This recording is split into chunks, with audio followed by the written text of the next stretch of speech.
Bonjour à tous et bienvenue dans ce nouvel épisode de Vivez la Vendée. Aujourd'hui, pour ce troisième épisode, on se retrouve avec les agriculteurs vendéens cette fois, avec Valentin. Bonjour Valentin. Bonjour Anaïs. Alors déjà, tu nous viens d'où en Vendée? Donc je suis éleveur au Luxe-sur-Boulogne, donc installé depuis le 1er janvier 2025, donc en vache laitière en biologie, en agriculture biologique. D'accord. Quel est ton ressenti là? Je sais pas, tu es depuis combien de temps sur le salon? Ouais, alors je suis arrivé sur le salon donc, hier midi, Ok. donc déjà ça fait plaisir parce qu'il y a beaucoup de monde, et beaucoup de jeunes, des jeunes qui sont fiers de montrer le salon, qui est quand même la vitrine de l'agriculture française. Des jeunes agriculteurs, tu veux dire? Des jeunes agriculteurs, mais aussi des jeunes visiteurs. On voit beaucoup d'enfants sur les stands, donc ça permet de communiquer un maximum sur le métier d'agriculteur. C'est inspirant pour la suite, tu penses que ça va vers une bonne direction? C'est essentiel qu'il y ait des jeunes, et puis les jeunes en particulier dans l'agriculture sont l'avenir du métier. On l'a bien vu lors des derniers événements, lors des manifestations, qu'il y avait beaucoup de jeunes sur les ronds-points, sur les péages. On le voit encore que même au niveau des jeunes agriculteurs, que les jeunes agriculteurs sont nombreux et ont un poids sur les revendications syndicales. Donc, et puis, de toute façon, l'avenir du métier sont les jeunes. Le fait qu'il y ait une colère, une grogne un peu des agriculteurs, est-ce que toi, ça ne te démotive pas pour la suite de ta carrière quand tu vois qu'il y a plein de choses qui ne vont pas, Non, pas assez pour les citer? je dirais même le contraire, que ça motive. Aujourd'hui, on est à un tournant de notre histoire de l'agriculture, si on peut dire, parce qu'il n'y a jamais eu autant d'avancées en si peu de temps sur les sujets agricoles. Donc ça motive à aller encore plus loin, et j'espère que ça motivera aussi des jeunes à s'installer plus tard. Parce qu'il en faudra, avec le nombre de départs en retraite qu'il y aura dans les 10 ans à venir, il faudra des jeunes. Est-ce que tu vois qu'il y a déjà des changements dans les mentalités, dans les mesures aussi, de la part des élus? Tu vois qu'il y a peut-être, comme tu dis, un point de bascule actuellement? Oui, puis il y a une volonté aussi de sauvegarder notre agriculture, parce que notre agriculture, c'est quand même une fierté française. Tout le monde est d'accord pour ne pas la sacrifier et pour qu'elle perdure, mais il faut que ça se traduise en actes politiques et une vraie volonté d'installer des jeunes, et avec une bonne rémunération et une qualité de vie correcte.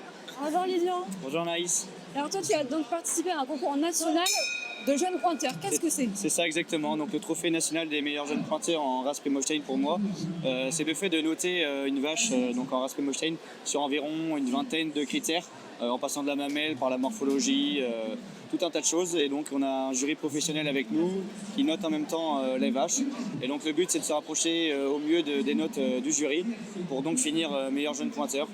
Donc j'ai eu la chance de participer en ayant fini deuxième au Tech Élevage à La Rosse. On était deux Vendéens sélectionnés pour ici aujourd'hui à Paris.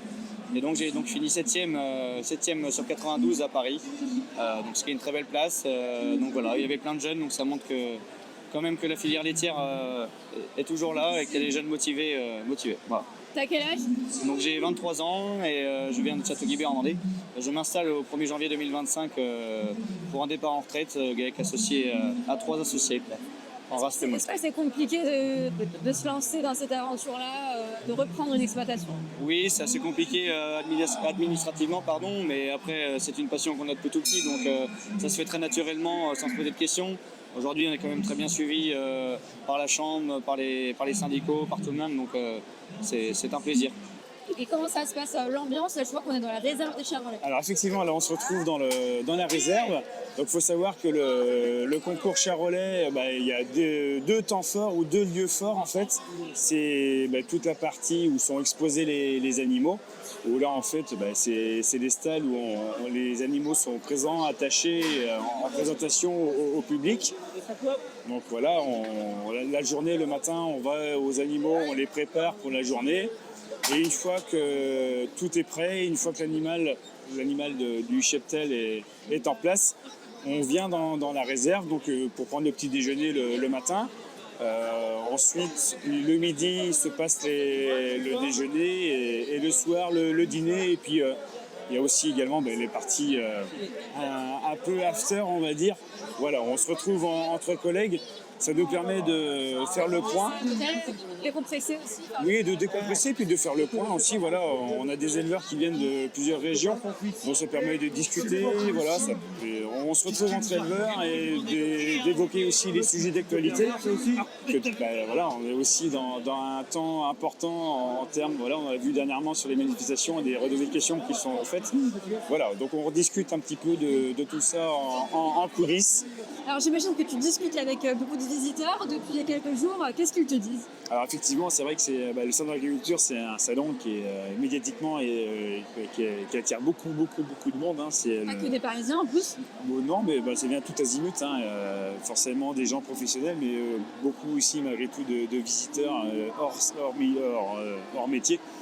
Et qui nous interrogent régulièrement, qui se posent plein de questions. Pourquoi telle couleur, pourquoi elles ont le poil comme ça. Quand on communique avec les gens, on leur explique ce qu'on fait. À chaque fois, les gens disent merci, c'est intéressant. Voilà. Ils ont appris des choses. Ouais, ils apprennent des choses et puis ils se rendent compte que on est dans un métier il est ce qu'il est, mais qui est quand même énergivore en termes de temps de travail, etc.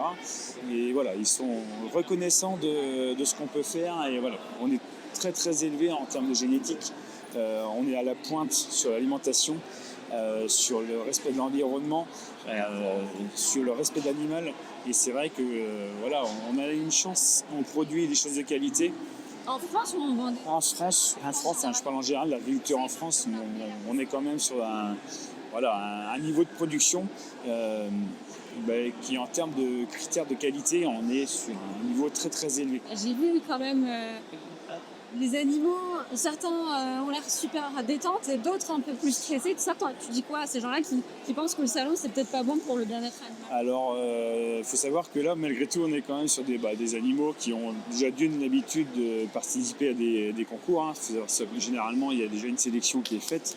Et en toute sincérité, les animaux, ils sont dans un confort, on le voit, certes ils sont attachés, mais ils sont dans un confort, il y a de la paille. Ils sont bichonnés, voilà. Et puis on leur fait des câlins, des bisous, et ça arrive. Moi je sais que j'ai mes filles, de temps en temps un petit bisou. Et alors, comme je disais, c'est des animaux qui sont habitués à participer à des concours. Et demain, par contre, effectivement, elle va retrouver un milieu naturel qui est le sien, sa maison. Mais non, c'est pas gênant de ce côté-là parce qu'en fait, voilà, c'est comme je disais, les animaux sont bichonnés, et, on le voit, ils bougent pas, hein, donc il n'y a pas de souci. Merci beaucoup Steve pour cet échange. Et de rien, Naïs, et puis bonne continuation à toi. Ouais. À bientôt. On se retrouve demain, cette fois-ci avec des visiteurs vendéens. On ne s'arrête plus. Allez, à demain.